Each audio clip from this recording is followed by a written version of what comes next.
imagine you are playing a game with your friend. Okay, you are standing still and your friend is walking around you in a circle. And you are always facing your friend. So you are turning as your friend is walking around with you. Now, if the friend now throws a ball at you, what is the path of the ball that you will see? Just think about this. Will you see a straight line? Will you see a curved path? Will you see a straight line towards you or at an angle? Now, this is something that we will analyze today, but this is something that you can try at home. Now, let me switch the roles. What if you were walking around your friend and your friend was at the center, still facing you all the time, you are walking around in a circle, and the friend throws a ball at you. Now, will it be different? Will you see the same path or will you see a different path? So, we will talk about kinematics today and we will help answer some of these questions in this session. This is a refresher capsule on basic concepts. A couple of disclaimer points though. This session is really meant to serve as a refresher and just show the spirit of the derivations. These derivations are often not very rigorous, so don't be under a false sense of security that you have understood the concepts in detail. You really have to work it out yourself later on to really master these concepts. You also need a lot of practice, lot of experience applying these concepts in different situations, in different problems for you to really understand how to use them. You know, these are simple equations, but they are great weapons. You need to understand how to use them. Right? So, that is another very important point. And the third point that I want to make is whenever you are stuck in a complex problem, always try to go back to basic fundamentals, basic first principles. And I found that to serve me quite well, and I hope that will serve you well, rather than try to remember a lot of different equations. Now, let's consider a vector R. And let's say there is a unit vector along the direction of R, let me call it ER hat. Now, for the notations used in this capsule, go back and look at the previous capsule where I talk about the notation that we will use. Now, let's say R is a vector which has magnitude scalar R along the direction ER hat. And let's say this is a vector with constant magnitude but changing direction. So, a small time instant later, let's say the vector R still has the same magnitude but has a different direction. Now, again, when you go back and look at the convention, you will realize that the vector physically being in a different place doesn't matter. So, I might as well draw it starting from the same point. So, this is like my R old and this is like my R new. So, my change in vector over that small time instant is delta R, and let's say this is happening over a time instant of delta t, and let's say the rate of rotation of this vector, because it is changing direction, that is omega.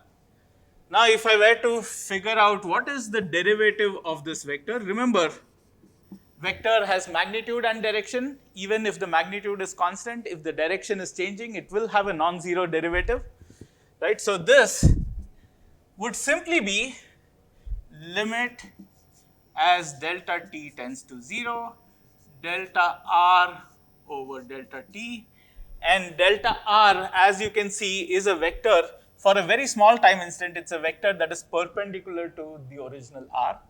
Right? Now, if I set up another unit vector, let me just call it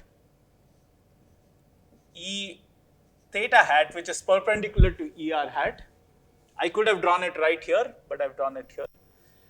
Then delta R as a vector is really radius times angle, right? So, this angle is omega times delta t, because in delta t it would cover that much angle.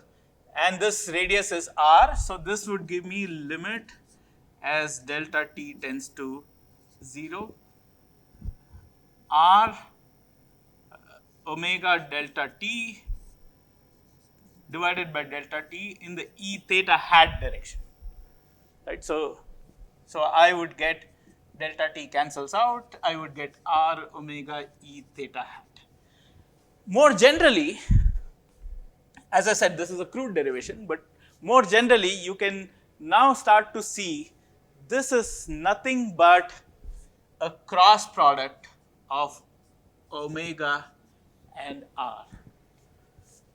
Now, this is a fundamental expression that is used in all of kinematics. Now, this is only valid when you're talking about a vector that has constant magnitude. The derivative is only due to the change in orientation of the vector. And this omega is nothing but the angular velocity with which this vector is changing direction. Okay. Now, if I go back to a situation where r could also be changing magnitude, then I would have two terms. Just using the product rule, I would get an r dot still in the old direction, which this is the term due to change in magnitude, plus I would get still a term due to change in direction. That would be the second term. So this would be the more general expression for a derivative of a vector, but in most cases we will be dealing with constant magnitude, so we will only have this particular term. Okay, now let's take this forward and use this to develop kinematics equations. First, let me consider an origin O and let's say 2 points A and B. So I have the position vector of A, position vector of B, and I have this position vector of B relative to A. So I can write RB is equal to RA plus RB with respect to A. Now this is just a vector addition. There are no assumptions involved in writing this, but I can differentiate this once and I get VB is equal to VA, where the V's are now velocities, and the velocity of B relative to A, and I can do this once more and I get acceleration of B is equal to acceleration of A plus acceleration of B with respect to A. Now this is again valid universally, no assumptions involved. However, now we can start making the assumption of the distance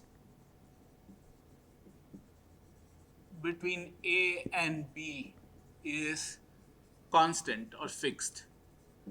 Or in other words, when we are talking about a rigid body, A and B are 2 points. If they are 2 points fixed on one rigid body, then the distance between both of them will be constant. So what we are developing here is applicable to rigid bodies.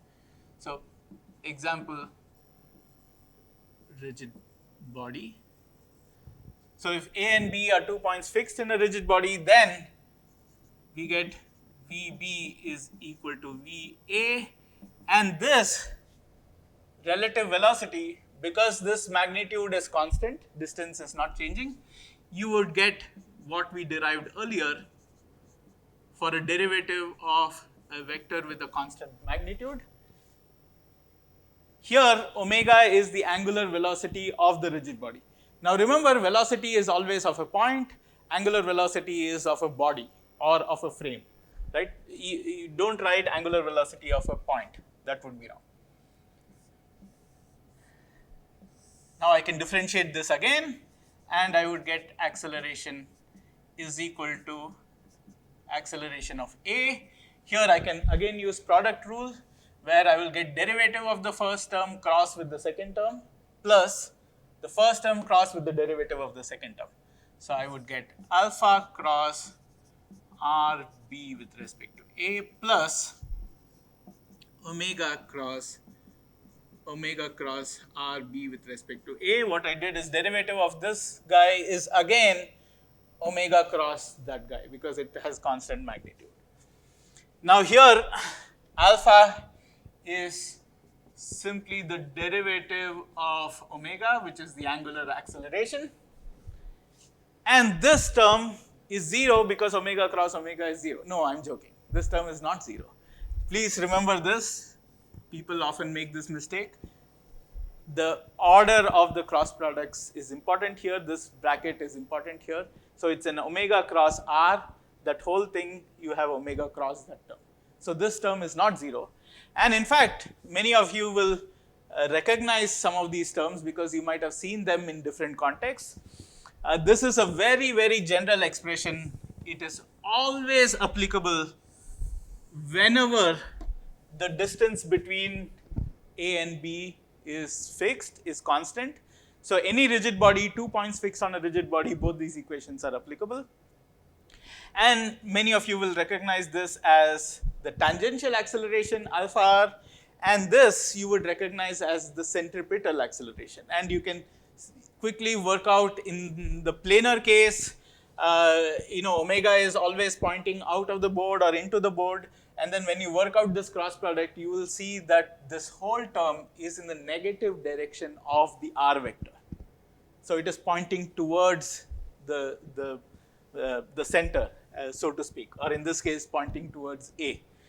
So tangential centripetal acceleration.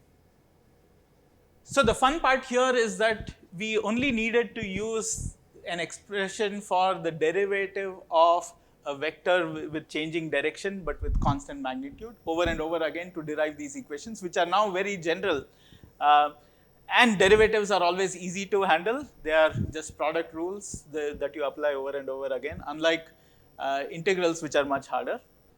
Now, the other interesting thing is if you go back and try to trace out when kinematics equations were first developed, it's of course a long history, but it seems Galileo was one of the first people to derive a formal expression for one of the kinematics relationships. So he derived S is equal to half gt squared, which is now very well known special situation equation. But Galileo was not the first person to be studying motion. That has been motion of heavenly bodies, motion of objects have been studied for thousands of years, starting from Aristotle, Archimedes, 200 BC, 300 BC. By the way, Aristotle and Archimedes are better known for some of their other works. Of course, everybody knows about the Eureka moment of Archimedes. By the way, there's one fun fact there. So King Herod II asked Archimedes to verify whether his crown was made of pure gold or not. All the sketches I've seen, all the images I've seen of Archimedes running out of the bathtub or of running out of the bath shouting Eureka have shown Aristotle with gray hair and long beard. But when you go back and check the dates, it seems Archimedes was quite young, perhaps 21, 22-year-old. I don't remember the exact age, but go back and check that. So all the images that you see are wrong. Archimedes was much younger when he ran out and shouted Eureka. Anyway, so coming back here,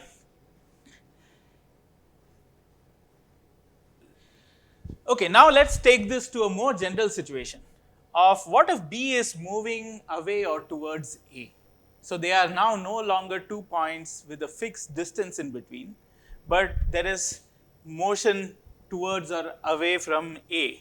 Now let's define this new velocity. This is this relative velocity of B as seen from a rotating frame. And when I say rotating frame, the way to imagine it is, supposing there is a link and there is a sleeve that is sliding over it.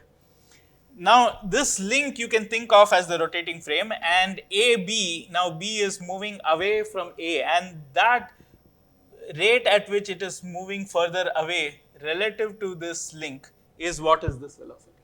Now on top of this, this whole link can be rotating, but that part of the velocity is not what I'm worried about here. Now supposing I have this, then I would have an addition to this equation where on top of this, on top of what I had earlier, I would have also this additional velocity superimposed. So I would have velocity of B as seen from the rotating frame. Now this will be the expression for velocity of B, because it will have the first two terms plus that relative velocity. Now if we differentiate this once more,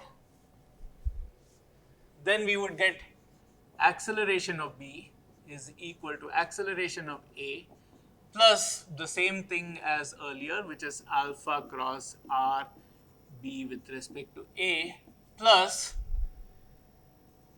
omega cross R B with respect to A. But remember, now in the derivative of this guy, you not only have this, because this was only valid when the distance between A and B is constant. When this vector had constant magnitude, that's when you had derivative of this vector was just omega cross this. Now you would have another term which is really coming from here, right? So you would also have omega cross VB as seen from F. So essentially, when I take derivative of this term, derivative of first guy cross with the second guy, that is here. First guy cross with derivative of second guy now has two terms, that's why you get this. Plus, now we still have to differentiate this. Plus, again, that derivative will have two terms, one due to change in magnitude, which will just be acceleration as seen from the rotating frame, plus a term due to change in direction, which is omega cross VBF. Now, as you can see, there are two identical terms here. So you can consolidate this and write this as acceleration of B is equal to acceleration of A plus alpha cross R B with respect to A plus omega cross R B with respect to A plus acceleration of B relative to the rotating frame plus 2 omega cross VB with respect to F. Now this is the most general form of the kinematic equation for acceleration. This you can apply anywhere. Here, no assumptions are involved about A and B. They could be any 2 points. However, the difficulty is really to apply them, to apply these two equations. You really have to figure out how to set up your frames, how to, what are your angular velocities, how to choose your points, how to choose your unit vectors. That is where as I was saying, practice and experience helps a lot. So this is, like Lord of the Rings. This is like one ring to conquer all the rings, but that doesn't mean you can wield that ring, right? That ring can corrupt you. No, I'm joking. But it's a tough equation to handle, right? It's easy to derive, but to actually apply, you need to practice again and again and apply this many different ways. Even on the same problem, you can apply the same equation many different ways, depending on what is your choice of origin, unit vectors, reference frame, rotating frames. How do you split your problem into multiple steps, and so on and so forth.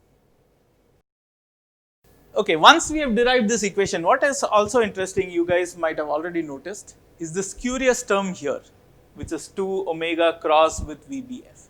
And many of you may recognize that as the Coriolis term. Yes, that is indeed the Coriolis acceleration. And there's a lot of debate about that. You will see lots of examples online, a lot of discussions online.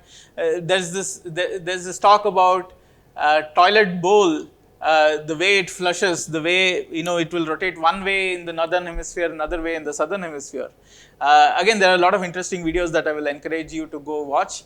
And I was thinking, if I ever get a chance to travel to the southern hemisphere, I will take videos of how the toilet bowl flushes. But sadly, I visited a couple of years ago, but at that time I completely forgot to shoot videos of the toilet bowl. But anyway, I think something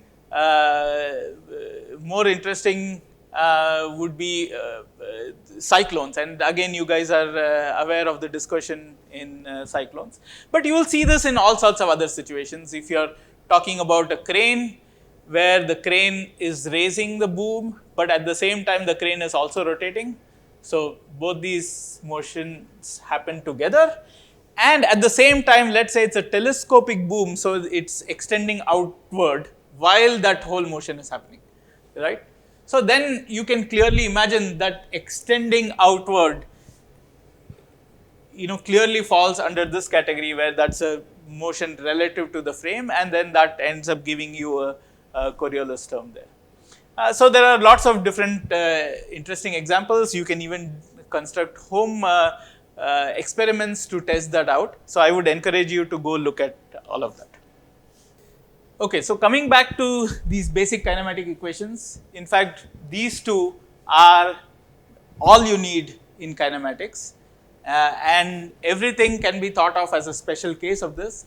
Even things we have studied like cylindrical coordinates, spherical coordinates, you don't really need to remember any of those equations. As long as you know how to set up frames and unit vectors, you can go back and use these same equations, and you should be okay with that. Now, even when you are talking about 2 points fixed on a rigid body, again remember, you can use that even if it's a fictitious rigid body. It doesn't have to be a physical rigid body. For example, you can go back to the first question I asked you about what if your friend is throwing a ball at you while walking around you, right? And that I like to, that's the famous Yogesh problem. You can try it at home, and it is easy to imagine now, after having seen this, that you will get a Coriolis term. Just like we were talking about, this is a tangential acceleration, this is a centripetal acceleration. This you can see right away that this is, since it's a cross product, this is always perpendicular to this relative velocity, right? So you can imagine a rigid body between you and your friend when the friend is walking around you, and when they are throwing the ball at you, that is this velocity over here, and that you will have a perpendicular component because of this Coriolis term. So you might see a bit of curving, again something for you to test at home. So with that, I leave you with the Gyan of the day and one final remark. So Gyan of the day is just like Archimedes, figured out how to solve the problem while he was taking a bath. You might have heard about, benzene was discovered when, not benzene was discovered, the ring structure of benzene was discovered when the discoverer was sleeping, and in their dream they thought that up. You might have heard about Newton sitting under a tree and then seeing an apple fall. Of course, that's also highly debated whether that really happened that way.